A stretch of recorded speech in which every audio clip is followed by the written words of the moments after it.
First of all, we can look at your romantic life here. We have here the Seven of Cups, which indicates fantasy. It indicates a lot of options. It indicates also scatter energy. So you've got all these cups that are filled to the brim with like promises of a good time, of stability, of everything that you've ever asked for. So all of these options are coming through. There are many, many of them to choose from. Some of them are very, very good for you and some aren't so great.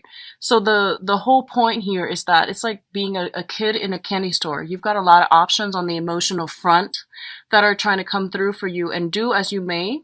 Whatever you decide, just be very, very careful about where you are treading and which options you are choosing. I also want to say that what is not really talked about a lot with this card is that all of these options, it's a major arcana cards, and all of these options means that you can pick one without negating the other options. It's not like a crossroads where one path will negate the other path, okay? So it's less fatal than that. It's less important than that. So I feel that no matter what you decide to do, you're gonna either end up with what you want or what you don't want, but either way, it's the process of elimination that will allow you ultimately to figure out what it is you want, and then, to make better choices or to be sure and more certain about your choices in the future. It's the whole learning process. It's the process of elimination and going through the motions to filter out the things that we don't want, so we end up with something that is good for us. Okay, so it's a very beautiful card. It is a very good card. What I'm also feeling is be very careful about the tendency to daydream, okay? Excuse me. I feel for a lot of you on the emotional front, you are, I'm sensing that you are either thinking about, ruminating over, fantasizing over like an authority figure. We do have the Emperor here showing up, and this is a person that is of like great stature, great status, and they have a lot of wisdom, work experience. They're in a high profession. They really care about their public image, and they're very, very stern, very strict. So a lot of you, this might be a boss, might be a supervisor. There might be some fantasies associated with someone in the work environment, and there is some type of a power dynamics, power differential between the two of you. So I feel like it's kind of like, having that fantasy for somebody that you know that you can't really have. So I do sense that coming through. And I do feel that the person that you've got your eyes on is someone who's very, very strong-minded, strong-willed, quite intelligent, and pretty is in a position of authority over you, okay? What I'm also sensing is that I feel, Geminis, honestly, that you've got a lot of options opening up on the romantic front, and the universe is trying to deliver this for you and trying to steer you in the right direction so that you can break free from restrictions and unhealthy relationships that you've been contending with for quite some time. And it's also telling you to be very careful as well about who you select to be in your inner circle, who you let into your life, into your inner circle, so that you can develop healthier, more meaningful, and also I feel just, more emotionally rewarding relationships. So options are opening up, and just be careful about who you choose and where you tread, okay? On the interpersonal relationship, on the friendship, but especially on the romantic front. The Emperor denotes a very, very strong person. It's somebody who can be a little bit dogmatic, a little bit stubborn, but I do feel that they have the best intentions for you. So they might come to you with this offer, and you're trying to project, like you're over analyzing already, and you're jumping the gun, and you're just like siphoning, you're just like imagining, what's the future going to look like 5-10 years from now. And what it's saying here is that take it one day at a time and don't overanalyze, don't overthink. Go with your instinct. Learn to trust your instinct and learn to trust that voice in your head when when things aren't all that they seem, when things are a little bit cloudy and fuzzy and you don't have all the information. Try to listen to that inner voice, and it will steer you in the right direction, okay? It's your spirit guides trying to talk to you. So in terms of your mental, emotional state, we do have the Four of Swords as well as the Devil. The Devil indicates addiction, and it indicates like ways of doing, behaviors, relationships, interaction with ourselves and those around us that are not entirely positive, okay? In certain instances, it can also indicate like some type of I'm feeling substance abuse, and alcohol does come to mind. Alcohol and other harder substances actually do come to mind because it's linked up with the Four of Swords, which is a recuperation card. I feel like for some of you, you might be in a capacity where you are detoxing in whatever capacity. It could be like institutionally, you might be at a rehab center, a retreat center in order to overcome this. A lot of you are trying to find a little bit more emotional fulfillment, spiritual enlightenment in your own life so that you are potentially taking a retreat away from people, from civilization in order to do some introspection, in order to get yourself in a space where you're able to listen to the inner voice and to get inner wisdom and to get higher spiritual guidance, okay? Others of you might be seeking counsel, so you might seek somebody who's like a spiritual advisor as well in order to help you overcome these issues or to help you find answers for them. The devil is also a situation where, you know, we are inundated. We don't know where to go. There is fear, there's restriction, and it's a very frustrating place to be. And I feel like rather than trying to fight it, because, you know, it has such great control over us, a lot of you are trying to find ways to cope with it, or a lot of you are trying to find ways to extract yourselves. So I don't see a lot of movement happening in order to combat this, but I feel that a lot of you are coming to the realization that something in your life has been very, very restrictive for you. It could be physically a person, or just the way that you react to them, or just how controlling they can be. But a lot of you are starting to at least see this is a serious problem. I don't know how to fix it yet, but I'm going within in order to find a way for me to break myself out of this and to find a solution to handle this issue. In terms of what's coming through for your communication, we do have the Eight of Cups and the Eight of Swords.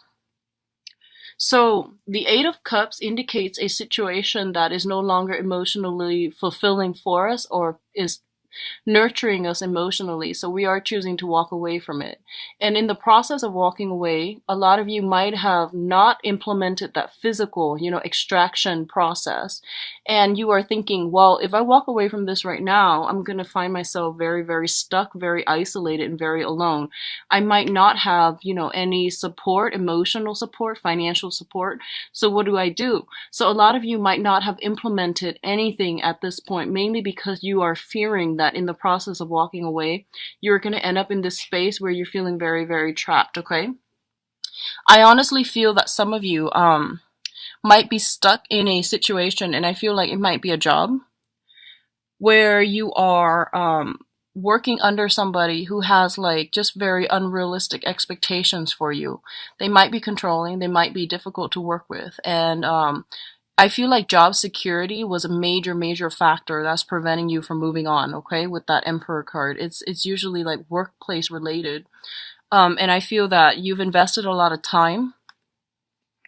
You were waiting for some type of a payout, which is promotions, which is kind of like moving up the career ladder. And it's also indicating to me this is like, you know, slaving away, getting promises to have a breakthrough or to be the top manager or the top position of that situation, to be on the top of that pyramid.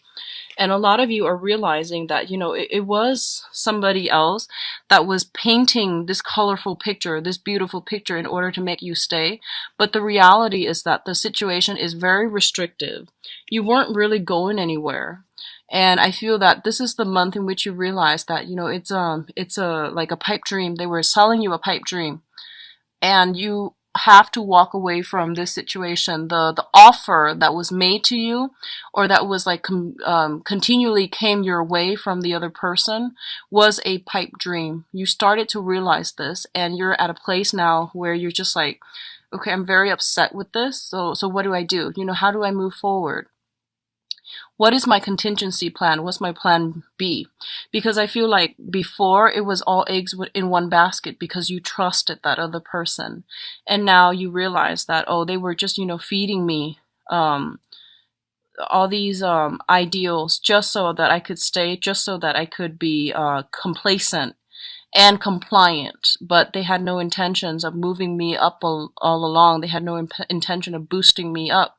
So I feel that you're trying to walk away and you're trying to do it in a manner where it's not like burning bridges, where it's not a breach of your contract. So you might be contractually obligated to stay, and you're trying to, break away for this month. And I definitely feel if it's a situation you're dealing with that involves like, breaching contracts or breaking some type of contracts in order to free yourself. I definitely feel a lot of fear of reprisal, a lot of fear of retaliation as well. So I feel a little bit of a hostile energy coming through, and I'm doing this recording like the very last week of August.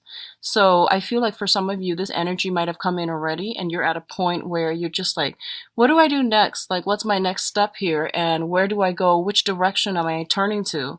And I do feel that they're saying here with the Five of Pentacles is a situation in which we are lacking in a sense of direction, lacking in faith in people and in life. And when we're operating from this kind of like this space of suspicion, we have our guard up and we are like in full blown paranoia and things like that. So it's not conducive for attracting a lot of abundance and opportunities and even people that are going to be good for us when we're constantly on the defense, when we're constantly like mired in this state of emotional and spiritual lack and lacking in self-confidence in ourselves as well. So I feel that for those of you who are looking for new jobs, I feel that this is a good month in which you should break out, because I feel like you've been thinking about this for quite some time. And then others of you who have been dealing with somebody who was like fed empty promises. And I feel like if that's something on the romantic front that you were dealing with, you're still on the defense. You're still very battle hardened and very weary about letting new people in. And you're still trying to sort out your own financial situation. You're sorting out your life. You're trying to build or rebuild the foundation of your life so you might not be in a position to invite anybody new into your own life. And I do feel some residual attachment with an ex is still in the picture. That's preventing you from moving on completely. And I feel like it's you might be linked together still via finances, okay? In terms of your spiritual advice, we do have the High Priestess here. And the High Priestess is a situation where information is coming to light, where knowledge, expertise, little snippets of information that you've had suspicions about, that you wanted to get to the bottom of, all of these things are being brought up for re-examination so that you can see a situation in its entirety and to see it realistically. We do have the Seven of Wands as well. This information that's coming through, it is going to be a little bit troublesome. It's gonna evoke an automatic response within you. So I feel like it's that whole fight or flight type of a situation where you're gonna hear something that you might not be happy with, and it's forcing you to put yourself in a situation where you're gonna have to defend your territory, defend the things that you are really that you really believe in, that you want to stand up for, that you don't want to lose. Okay, so something is happening this month where it's forcing you, Geminis, to take a stance and to really stick up for what you believe in, okay? And another thing that I'm feeling here is I did the reading for Libra, and Libra had a very similar energy where I feel like they're going to have to take a stance. They're dealing with another person that is questioning their authority. And I feel like this is not the same energy I'm picking up for you, but there's some information coming through. And I feel like Geminis, you tend to be very easygoing, you know? You don't like have you're not a fixed sign either. So you don't have like a very strong, like I would say strong, peeves, like pet peeves. You don't oscillate like between extremes the way that, the fixed signs are or do. So I feel that a lot of things are coming through for this month, and it's forcing you to look at yourself in a different light as well. It's pushing you to really defend whatever it is that you believe in, to not acquiesce to other people in order to maintain peace, and to also realize that, charm and good manners and all of these things, they are nice. They're good for maintaining relationships. But in a situation where you're trying to get your point across and the other person is like purposely not wanting to hear you, you are going to have to be a little bit more you will have to be a little bit more aggressive in order to push your agenda along, okay? So if you're able to implement this, then I definitely feel you're able to come a lot of restrictions. You're able to break out of your shell. You're able to do things in a different manner in order to push and streamline to push for a resolution or to push an agenda forward in a way that's going to be better for you in the long run. And I do feel that you're pushing ideas forward so that financially you will be covered. So I feel like it's more on the financial front where you're doing this. And I also feel that especially if there have been situations where, you know, you were promised something, okay? Like there was a contract that was signed where, you know, you work for them for 3 years, for example, and then they're supposed to give you some type of bonus or some type of perks. Like they're supposed to give you, you know, either a sponsorship or grants, funding, or something, a different position, or they're supposed to promote you. And I feel like they are feigning ignorance, is what I'm sensing, and they're doing it on purpose. And I feel like they signed that contract so that you would be loyal to them, so that you believe that there is social mobility in this work environment. And you're starting to realize that, hey, you know, the term of the contract is ending and they haven't really approached me with this topic. So what am I going to do? And I do sense that you're setting a very good precedence for yourself for this month. If you were to stand up for yourself and if you were to like, fight for what you believe in, fight for what was promised in that contract, fight for justice and fight for, you know, the things that you were led to believe, because that's what I feel was happening. You know, you came in very, very starry-eyed. You might not even remember 3 years ago if there was a contract that you signed, but I feel like that's something that's coming through, and I'm getting some type of a work contract where somebody wanted to, you know, they wanted to sell you a dream, and they made all these promises, and I feel like you were waiting for them to deliver. You never forgot about it. You were waiting for them to deliver, and they're telling you, in order to get other people to deliver, you need to hold them accountable to, you know, their promises, to the things that they bring to the table. So you are going to have to defend what you believe is rightfully yours, and to defend like the give and take in that type of a social interaction, okay? In order to do that, that means drawing up boundaries, and that means enforcing these boundaries, you know, like here's what I'm bringing to the table and here's what you promised me. So I feel all of these things are coming in, and it's going to be really good for you. So how you handle yourself is going to bring the rewards that you're looking for. And I do sense it's going to be really good for you to really step out and, you know, just take a stance and fight for it, okay? I do sense the rewards are going to be greatly in your interest, all right?